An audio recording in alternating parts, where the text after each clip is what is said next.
saaxiibayaalow waxaad haysataan waa hanti qaran qoryaha sidaan waa hanti qaran gaadiidkaas quruxda badan oo aad saarantiin waa hanti qaran suuragal ma ahan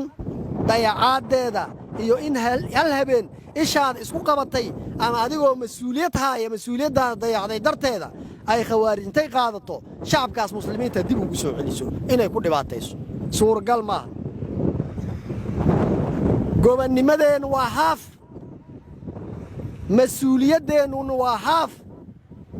inta khawaarij ay dalka nala joogto oo adduunkuna noo aqoonsan yahay inaanan annaga dhammaystirnayn oo cadow nala nool yahay oo khawaarij nala nooshahay oo maaragta aanan mas-uuliyadi qaadi karin hubkeena aanan ka adkaan karin dhallinyaradeenni soomaaliyeed aan mustaqbal u raadin karin gobonnimadeennu waa naaqus aadinkaa liidinka rabaa inaad si dhammaystiran u soo celisaan tiinna iyo teenna iyo tan shacabka soomaaliyeed iyo tan qof walba oo muslin ah oo dhibaataysan idinkay gacantiinna ku jirtaa annaga marka waxaa u baahannahay guutooyin tiro badan oo walaalihiinna ah oo isku dhiig tihiin isku asxaab tihiin oo go'aankan ay geesinimada leh aad wada qaadateen ayaa idinka daba imaan doonto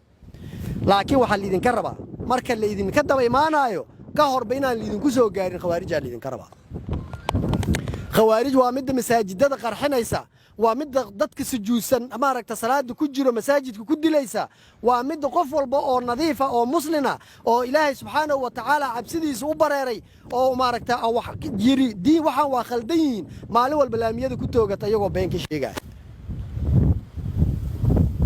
cid ay wax u reebteen oo maanta khawaarij ay yidhaahdeen waxaa naga mamnuuc ah dhiig hebel ma jiro hadday tahay ciyaal hadday tahay haween hadday tahay waayeel hadday tahay culimo hadday tahay nin dhallinyara hadday tahay nin aqoon-yahana qof maanta khawaarij gacantooda ku oolin oo aynan dilin ma jiro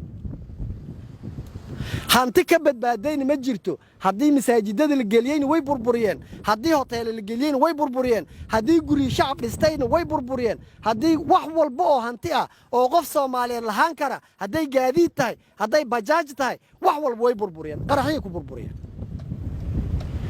waxaynan kale oo aynan ka tegin naagta hooska xamaalayso iyo midda qoryaha sidato iyo midda maxaa la dhihi jiray caanaha gaddo dhammaantood hantidooda way baadeen qofka ariga la jira qofka geela la jira qofka looda la jira qofka badbaaday hantidiisa ma jirto khawaarij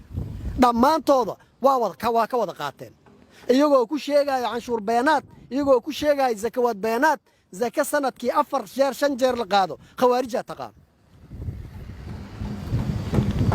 qof ka badbaaday oo khawaarij maanta dulmigeeda ka badbaaday oo dalkan Soomaaliyeed ku nool ma jiro hadaan adiga maaragta kugu dhicin walaalka adeerka in abtida hooyada eedada qof walba Soomaaliyeed ay khawaarij ay waxayda taabteen askari maanta meeshan fadhiyo oo dhihi karo khawaarij dhibkeedii ma soo gaarin ma jiro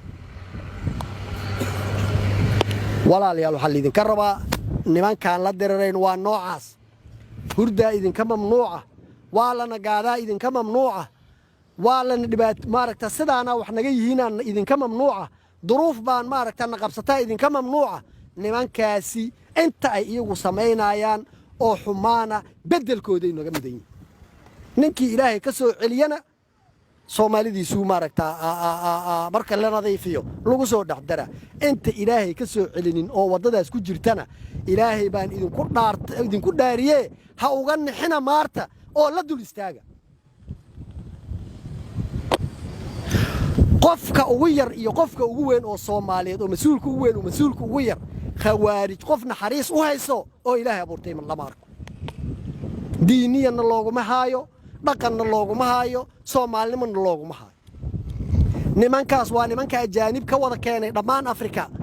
ka wada keenay meel walba oo adduunka inta ajaanib ka wada keenay dadka Soomaaliyeed ku wada qarxinaya waad aragteen dhammaan dadka isqarxinayo boqolkiiba 10-20 waa dad ajaaniba kanaan wax qarxinaynin ayaga asaga u soo sameeyo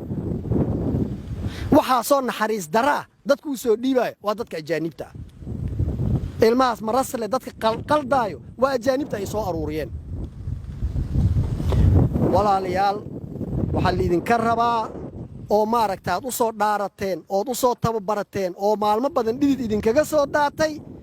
masaakiinta shacabka Soomaaliyeed mustaqbalkooda diinkooda sharafkooda iyo cizigooda inay waxay diintu fartay in loo diriro oo dhan ku sifoodeen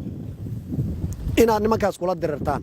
adinka maanta u diyaarsan fursadii idinka haysto boqolaal dhalinyaro oo Soomaaliyeed oo jeclaan lahayd inay ciidanka xoogga dalka Soomaaliyeed ku soo biirto oo ay khawaarij la dirirto ayaa jirto oo aan fursad helin oo aan ciidamada ku soo biirin albaabada idinkoo taagan ogtiin laga wada celiyay duruufta dhaqaaluhu dalka haysto iyo tirada loo baahna oo yaree darteeda ayaa loo wada qaadan waayay dadkaas dhalinyarada Soomaaliyeed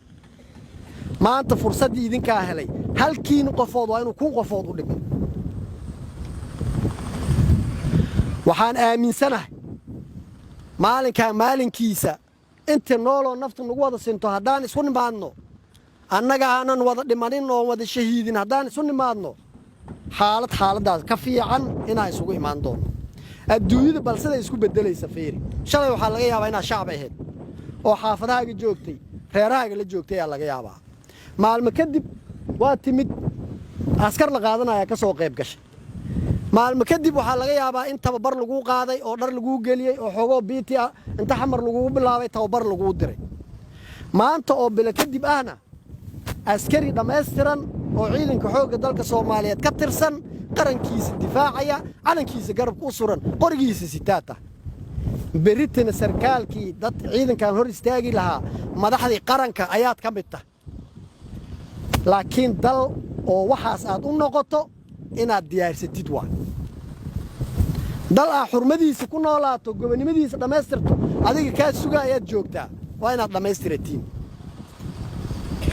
intay khawaarij dalkan joogto dhaqaalaanan laga shaqeyn karin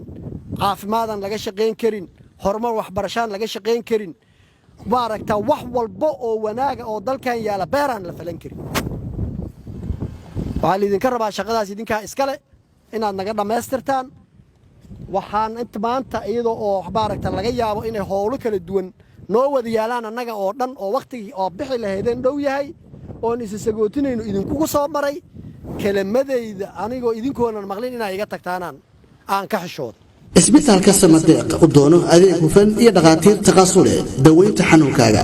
waana isbitaalkii ugu horeeyay ee laga hirgeliyay deegaanka Gubadle badqabka bulshadeena waa astaanta Samadeeq Specialist Hospital